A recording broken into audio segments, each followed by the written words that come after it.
I pushed up yesterday the Battletech playlist here. We were looking at engaging targets. We were looking at some of the different options where you present to your opponent as a framework. I've got some hover vehicles moving up, and I've got a mech moving up. Who do I shoot at? Do I shoot at the hovers and then the mech gets me? Do I shoot at the mech and the hovers get me? Those are the two correct answers. Generally speaking, most of the time, there are some exceptions. The wrong answer is shoot at both. You're going to fire off your weapons, not do any damage, not really stop anything, and then the return fire, you're going to have to eat all of it. Now, we've got that framework. We're going to pull out, pushing up here to the playlist, Wargaming Tactics 101. We've got the miniatures, we've got the dice, we've got the terrain, we've got the hex maps, we've got all that. There are certain fundamental rules, certain fundamentals of a war game that exist through most wargaming systems. And the sooner you can identify these rules and begin to master them, A, that's going to increase your win rate, whatever your system's going to be. Battletech, X-Wing miniatures, Chain of Command, Pacific Rim, Extinction, Warhammer 40K, Historics, DBA, DBN. My new Roman army's looking so hot. Can't wait to get it on the table. But from that perspective, understanding these factors is important. Likewise, you jump to a new system. You're like, Fritz, I've been checking out the God tier. I'm ready to jump into some Warband skirmish. Understanding these rules and being able to look for them is going to help you learn that game faster. Now, we've got that framework. Jumping into the question, and we need to kind of break that out for a moment. Jumping into the question, what unit do you shoot at? How do you approach that? Now, the kind of fundamental golden rule of wargaming is you shoot at a unit until it is removed off the table or completely incapacitated.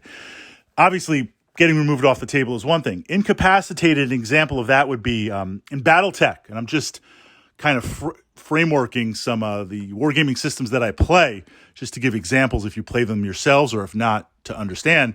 In Battletech, the vehicles can take motive hits, which means their treads, their tires, their propulsion systems get so damaged, they get immobilized. The vehicle can't move anymore. It's still in the game, but it can't move. You have some vehicles with a turret system, tanks, that gets hit, that gets locked into a position. It can't move. So often, sometimes what you see as the battle is progressing, moving to the center of the hex map where the action is, some vehicles might get immobilized on the way in. At that point, they're not destroyed. They're not destroyed, but effectively they are out of the game. So what this means is you can move on. So sometimes you shoot to that. Second example, Chain of Command. Fantastic World War II rule set. I've pushed up some of the Chain of Command videos, rules overview to the playlist here on the channel.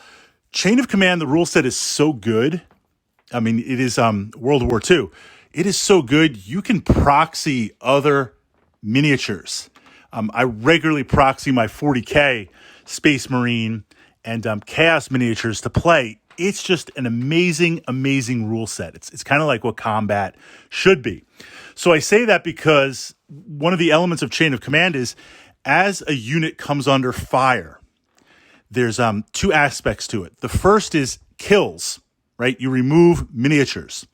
And what's interesting with this is you have to roll to see who gets hit. So if I have a unit of a machine gunner, a loader, right, late war, a couple of riflemen, and a junior commander, that's who issues the orders. You shoot into that unit. I don't just pull off, let me just pull off the weak rifleman. Like many wargaming systems, you randomize it to see. You could lose the machine gun team. You could lose the junior officer. That makes snipers very, very interesting in Chain of Command. So losing models, yes, like many other war games.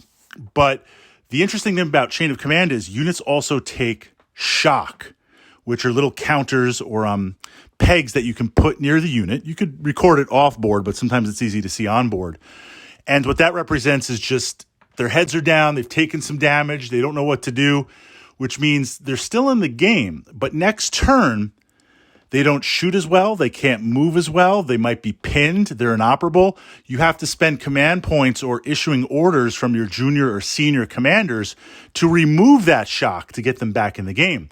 Sometimes a unit becomes broken and has taken so much shock, they're still in the game, but they can't shoot, they can't move. You don't have the resources to issue orders. They're essentially done. I say that for the framework because you destroy a unit, in theory, the golden rule, until it is removed off the table or can no longer interact with the game. It's essentially window dressing. Now, what that's going to look like depends on your system. I want to modify that rule because there's the ideal and the actualized on the table. So this idea of dice pools, and I've pushed this up to the Wargaming Tactics playlist here to follow up on. I'm just going to framework it a little bit for those of you new to Wargaming systems. Then we can dive in deeper and you can check out the archive there. Keep you busy for a while, but I guarantee check out the 10-part series. And from there, I guarantee you will be dominating in like a week or two at the club or your next Wargaming system.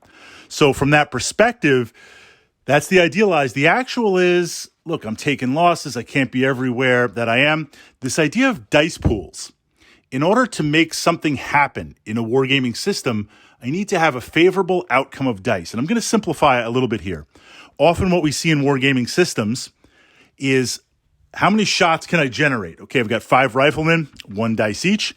I've got a machine gunner, that's 8 dice. And my junior officer puts out 1 die.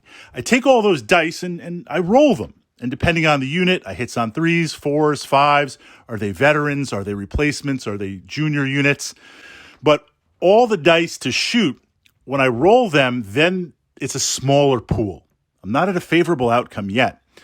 Then what happens is you take those dice and maybe there's a cover save or a wound save or an armor save, or I see if it's shock or kills. I roll those dice and then I get a result. So if I start with 10 or 15 dice, maybe only 6, 7, 8 hit, maybe only 1 or 2 actually get through and do some damage.